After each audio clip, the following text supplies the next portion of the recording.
The following message is transmitted at the request of North American Aerospace Defense Command. A nuclear missile has been spotted over the Pacific Ocean. Estimates are that the locations that are at greatest risk are around the city of Houston, Texas. Everyone within a 200-mile radius of the city of Houston is encouraged to seek out a fallout shelter at this time. The exact point of impact cannot be determined at this time.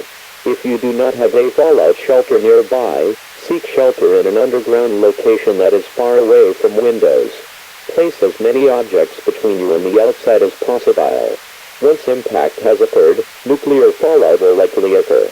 Prolonged exposure to fallout may result in serious illness or injury. Wait for an all-clear signal before exiting shelters. Have a battery-powered radio for you stay in the shelter, and stay tuned to local media outlets for more information.